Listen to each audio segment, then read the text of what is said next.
오늘 제가 말씀드릴 거는 우리가 무엇을 먹고 살 것이냐에 관한 얘기이고, 많은 분들이 이런 얘기를 했어요. 음식이 곧 나를 만든다. 어떤 음식을 먹는가에 따라서 그 사람이 형성이 된다. 서양에도 마찬가지로 당신이 무엇을 먹는지를 알려주면 내가 당신이 누군지를 알려주겠다. 사실 먹는 거에 따라서 사람의 성격도 바뀌고 건강도 달라지고, 이런 얘기들은 비단 동서고금을 떠나서 유기차게 얘기가 돼 있고, 먹는 것이 그만큼 중요하죠. 먹는 것도 인간이 가장 진화하는 것 중에서 제일 먼저 중요한 게 일단 먹고 살아야 되고, 살면 그 다음에 또 잠잘 때가 필요하고, 그 다음에 또 옷이 필요하고, 이렇게 해가지고 진화가 됐거든요. 그래서 가장 인간이 중요한 게 먹는 거죠. 예전에는 수렵할 때는 남녀가 같이 이렇게 협업해서 사냥을 하다가 애가 생기면 이제 아이 때문에 몸이 무거워져서 남자 혼자 사냥하러 다니고 여자들은 이제 주변에서 채집하고, 그러면서 먹었을 때는 내가 동물성을 많이 못 먹었습니다. 왜냐면 동물들은 빠르거든요. 동물 가끔 먹고 대부분 야채 위주로 먹어서 지금보다 못 먹거나 굶어 죽을 수는 있을지 몰라도 훨씬 더 지금보다 건강하게 살았다고들 합니다. 그래서 이제 그런 것들이 저희가 가축을 잡아서 집 옆에다가 키우기 시작하면서부터 오히려 지금 우리가 먹고 있는 것들이 굉장히 피폐해지기 시작한 게 되었습니다. 음식이 전 세계 여기 계신 모든 분들도 체질이 다 다르고 몸이 다른데, 전 세계는 하물며 얼마나 많은 구성이 있겠습니까? 근데 전 세계인들이 드시는 식사가 거의 똑같아요. 이제는 미국인들이 한국 김밥까지 먹는다는 시기가 됐으니까 얼마나 지금 전 세계가 음식으로 동일해졌습니까?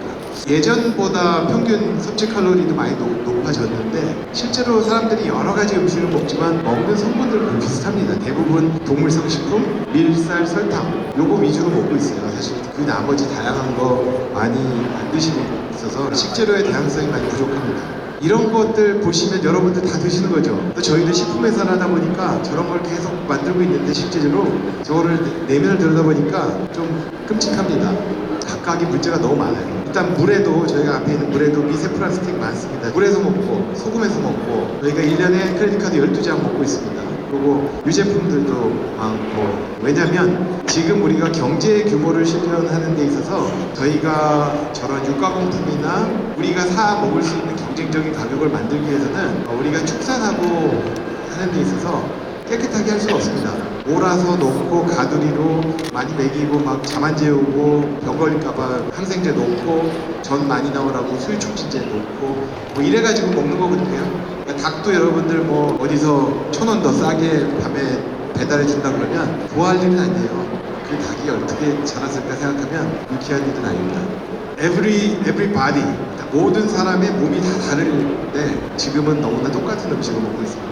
이제는 문제는 뭐냐면, 지난 150년간 미국 주도로 식품산업이 성장을 해오면서 그들의 사업의 화두가 저 세 가지입니다. 편리성, 소비자들이 어떻게 하면 구매, 조리, 폐기할 때 편리해질까. 그러니까 레토르트 라면도 나오고 이런 식으로 삼각김밥도 나오고, 그다음 맛은 있어야죠. 그러니까 맛을 만들기 위해서 굉장히 많은 다양한 화학제도 많이 들어가고, 그다음 생산성, 소를 방목해서 좋은 재료 먹여가지고 키우면 문제 없어요. 소를 그냥 가두리로 가둬두고 막 스트레스 받게 하고 분뇨하고 자기가 사는 데하고 같으니까 요로가면 걸리고 뼈질환 걸리고, 그러니까 항생제 놓고, 그런 게 문제가 된다는 거죠. 근데 이제 그런 것뿐만 아니라 이제 식품 산업으로 인해서 기후위기가 계속 가속화되고 있고요. 사실 전 세계 이산화탄소 가지고 얘기할 때 계속 에너지 쪽으로 얘기를 하는데, 많은 식품이나 농림 업체들의 로비가 있기 때문도 있습니다. 근데 지구의 온난화의 절반은 식품 때문입니다. 한 30%, 20%는요 가축이 뿜어내는 그런 분뇨라든지 방귀라든지 가축 때문에 나오는 게 많고요. 예를 들면 전 세계 지금 인구가 70억 명이 이 지구에 살고 있는데, 이 70억 명이 먹으려고 키우고 있는 가축의 수가 80억 마리입니다. 80억 마리가 우리보다 훨씬 더 넓은 땅에서 더 많은 물을 먹고, 더 많은 공물을 먹고, 더 많은 메탄가스와 이런 걸 뿜어내고 있습니다. 그래서 지구 온난화의 한 20%는 그거고, 또 다른 30%는 음식물 쓰레기입니다. 우리가 에너지는 줄이기 힘들지만 음식물 쓰레기만 우리가 하고 가축만 조금만 덜 키우면 지구온난화 30-40% 금방 해결됩니다. 지난 21년간 8차례의 팬데믹이 왔습니다. 사스, 지카, 에볼라, 코로나, 그 중에 4개는 아직 사멸 안 됐거든요. 대부분이 동물 유래로 추정하고 있습니다. 저희가 편히 살려고 많이 먹으려고 동물들을 너무 가까이서 대량으로 키우다 보니까 지구의 저런 문제, 우리 몸의 문제 이런 것들이 생겨나고 있습니다. 내년도 미국의 홀푸드 있죠? 제일 유명한 유기농 슈퍼마켓 식품 트렌드를 보면 탑4가 플랜트 베이스예요. 식원 기간. 예전에는 유기농이었습니다. 유기농. 가장 큰 식품 박람회 같은 데 가면 대부분의 업체들이 자기네 유기농이라고. 근데 요번에 2월에 가니까 그것들이 싹 바뀌고 90%가 다 플랜트 베이스예요. 이런 정도로 지금 트렌드가 시프트하고 있습니다. 동물성이 나빠서가 아니라 식물성도 이제 꽤 괜찮아졌기 때문이고, 아까 얘기한 대로 현재 동물성 재료들의 퀄리티가 안 좋습니다. 앞으로 동물성 재료들에 대한 퀄리티를 더 요청하는 운동도 많아질 거고, 그렇게 키우는 제품들이 많이 나오고, 다만 문제는 그렇게 되면 동물성 재료들의 가격이 올라갑니다. 그래서 저희가 매일 못 먹고 가끔 먹을 수밖에 없고, 그럴 때 대체할 수 있는 게 이런 식물성이고, 저희가 이 제품들이 국내로 이 컨셉이 들어오면서 번역이 잘못된 것 같아요. 이게 얼터너티브라고 그러잖아요. 이게 대안인데 대체로 해석이 돼가지고 이건 대안입니다. 우유의 30%, 우유 시장의 30%가 대안 우유입니다.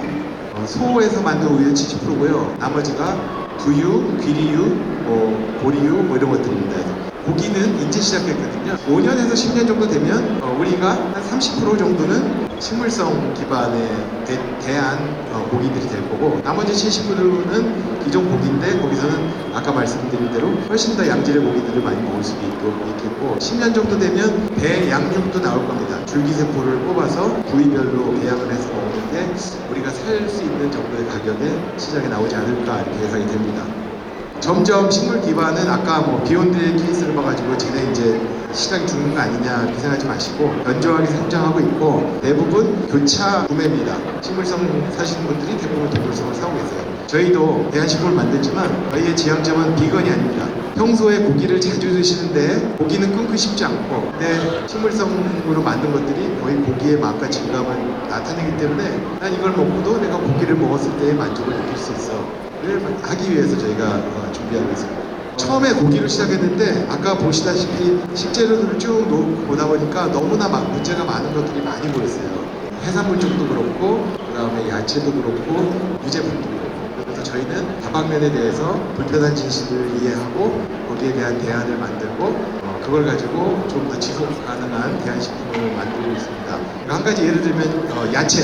여러분들 야채하면 굉장히 건강에 좋고 샐러드 먹으면 건강식인 거 있잖아요. 근데 여러분들이 드시는 야채가 그런 야채냐는 다시 한번 생각해야 돼요. 노지에서 자라는 야채나 채소는 얘가 생명을 다하고 시들어서 말라 죽습니다. 저희가 먹고 있는 야채는 썩습니다. 어떻게 우리가 말라 비틀어 죽을 만한 야채를 썩게 만들었느냐? 그거는 비료하고 농약을 쳐서 그래요. 그래서 비료에는 질소라고 벌레들이 좋아하는 성분이 있기 때문에 그거를 벌레 못 가게 하려고 농약을 치고, 그 질소가 오랜 시간 광합성이 돼야지 녹말로 변하는데, 어린 새싹 채소일 때 걔를 따면 질산이 남아있고요. 그 질산이 저희가 고기하고 같이 먹거나 몸속에 들어가면 아질산이 됩니다. 그래서 발암 물질이 될 수가 있어요. 그래서 야채도 정말 비료 농약 안 친 거를 먹어야 되는데 그러면 얼마나 비싸겠어요. 그것도 야채에 대한 불편한 진실입니다. 그래서 저희도 그걸 좀 줄여보려고 좀 전국적으로 스마트팜도 한 10개를 하고 있습니다.